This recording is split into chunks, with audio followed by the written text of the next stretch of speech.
Hello YouTube, Goddard Radio Moscow here again with another beer review for you as is usual. So for this one we're going to go back up to Ellon in Aberdeenshire, so you'll probably know that I'm going to talk about Brewdog for this one. This is the beer that they released just after the World Cup, or during the World Cup rather, and it's called Vote Sepp, and I'll tell you exactly what the kind of joke is here. I mean, they've done a few of these kind of sort of political statement beers in the past, but this is another one that's kind of, that goes into that category if you like.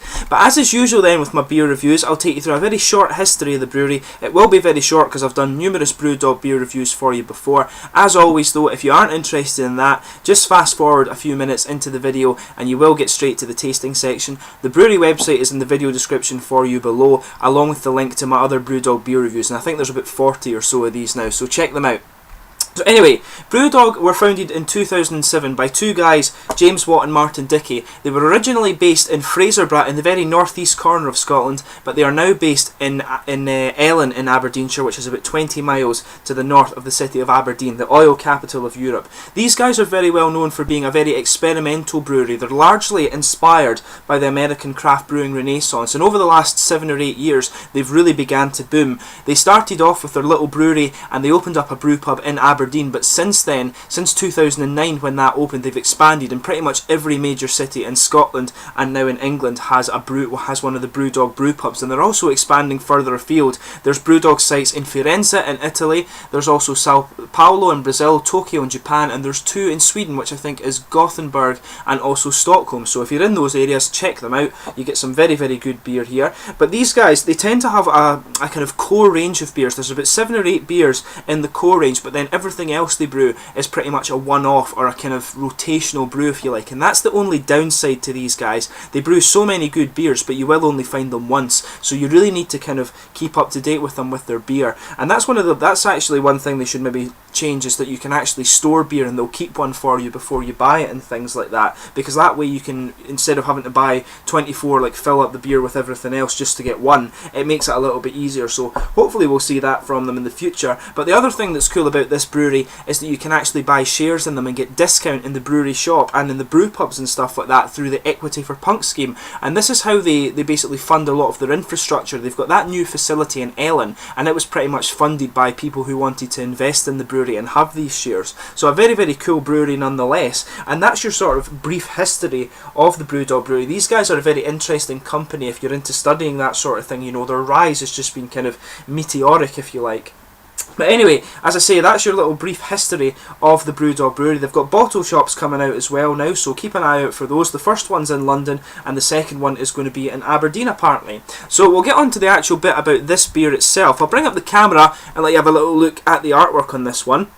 So as you can see, it's kind of done in the same style as a sort of campaign thing for Vote Sepp. Now if you don't know, those of you watching in the States and Australia and stuff might not know, Sepp Blatter is the president of FIFA, the World Football Organisation, but he's been embroiled in kind of quite controversial things recently, and that's mainly due to the fact that I think it's the 2022 World Cup has been awarded to Qatar, and obviously Qatar's in the middle of the desert, so they're going to have to move the dates of this thing so it's actually a playable time for the World Cup. And you know, there's been things that have been found that money's been exchanged, and it's basically corruption, and there's accusations that he's behind it all. And the idea was, there was a lot of controversy with this award to Qatar, and the idea that the brewery made this was, they said that as a joke that it was going to be their kind of bribe to Sepp Blatter to make him choose Scotland as the next nation for the World Cup. And I mean, in fairness, we're never going to be able to host that because we just don't have the kind of stadiums for it, and we don't have enough cities. We'd have to put a joint bid in with Ireland or something like that, which would be very cool actually,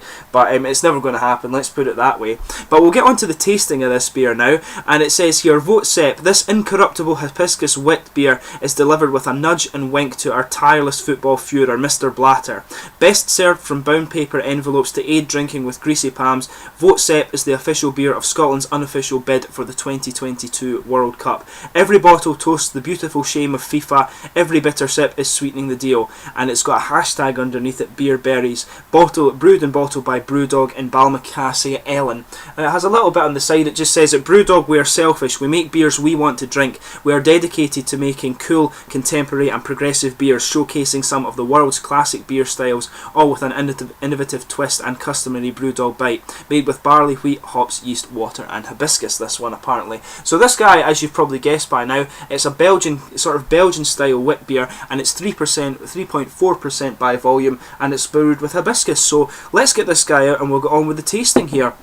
It's the standard Brewdog bottle cap on this one, although this will change very shortly. You can see white with the blue dog on it. So let's get this guy out and we'll get on with the tasting here. So as you can see, my first kind of pink beer that I've had from Brewdog. Quite a small frothy head on this one actually. That's going to fade away. You can see it just disappearing already. But I'll just bring up the camera and let you have a look at the colour of this one before it goes. As you can see, it's a sort of amberish colour with a really pink tint to it. I'm not sure how well you can see that actually with me being in red, of course, but as you can see, if I put it up there, you can see it just has that kind of really unusual pink tinge. There's a frothy white head on it. It was about a finger when it poured out, although it is kind of steadily declining there. But it's a really, really unusual colour. If I hold it up to the light there, I can see it's this really kind of nice, kind of bright amber colour, but it definitely has a kind of pink tinge to it. And you see it when you pour it. It definitely does have that sort of kind of summer fruits diluting juice kind of colour to it, which is quite interesting. The carbonation on it, there's just little bits and bobs going up to the bottom of the head, so maybe it's quite a smooth beer, but usually you expect Belgian wits to have a little bit of carbonation with them, so we'll soon see. So in terms of the aroma with this one, very floral, which is what you would expect with all this hibiscus in it. It's quite a sweet floral character actually that's coming off it. But yeah, some kind of tart red berries coming out too. And you've got that kind of underlying kind of floral character. There's a little bit of citric and grassy character as well. But you've got a nice kind of doughy and wheaty underlying, but it is quite mild actually. For what you would normally expect from a Belgian wit, the wheat and yeasty character is very kind of subdued. It is mainly a kind of fruity character and a bit of floral mixed in there, the kind of red fruity tartness that is coming out.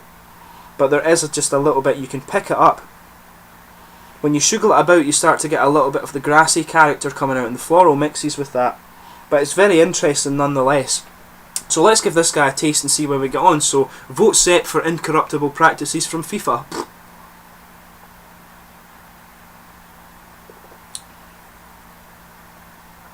It's very... For what you normally expect of Brewdog, this is a very, very mild beer. It doesn't have the normal kind of Brewdog punch that you expect.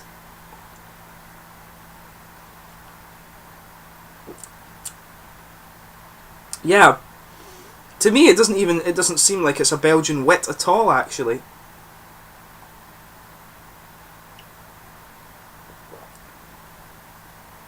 Yeah, it only has a tiny little bit of the Belgian wit character in it. The wheat is kind of, it's almost non-existent actually. There's very, very little kind of wheat character to this beer. It is mainly a kind of very light and very floral beer. I'm not sure if that's exactly what they were going to, but when they're saying it's a Belgian wit, you do expect a considerable kind of wheat presence in it, and it just doesn't have that. There's no big bready yeasty malt base in this one. It's just a kind of wet sort of. It doesn't have a big malt base, which a Belgian wit really, really should.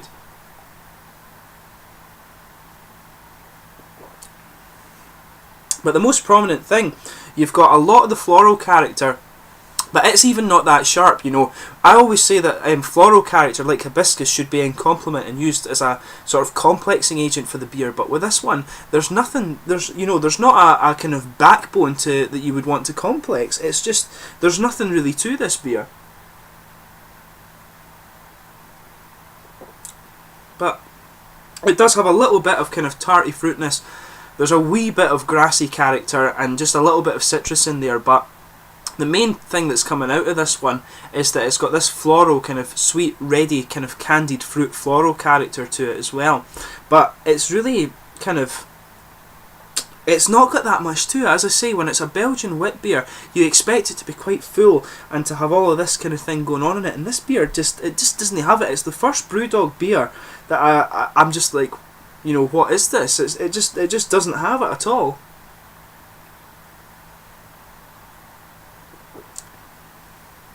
I mean, it really does not taste like a Belgian wit at all. I don't know what they were trying to do with this one, but it just, you know, it's just no there. That's all I can say. I mean, you have as I say, you have a little bit of this kind of tarty candied fruit character, a little bit of hibiscus flower, and you have just a little bit of kind of citric and grassy character. But the malt backbone of this is just non-existent. It's not there.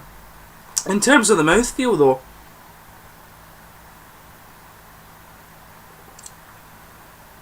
very light-bodied. Quite a fine carbonation actually. It's fairly smooth, but it's got a very, very wet mouthfeel. A little bit of crisp character, but not so much, because the grassy and citric hop character in this one isn't really that present either. And it is a little bit dry in the finish, and that's when you're getting some of the sort of candied fruit and more of the floral hibiscus flavour coming out.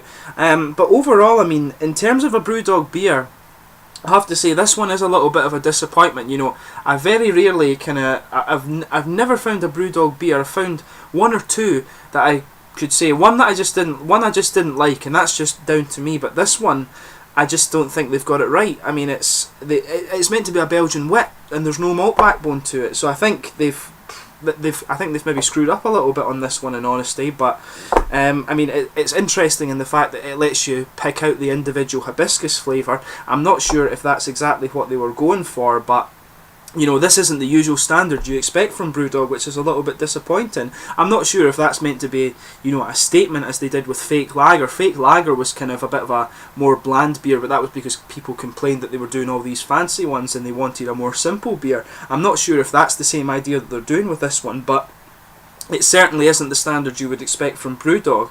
But if you want to try the kind of hibiscus flavour in its kind of natural form, I guess, then this is one to try.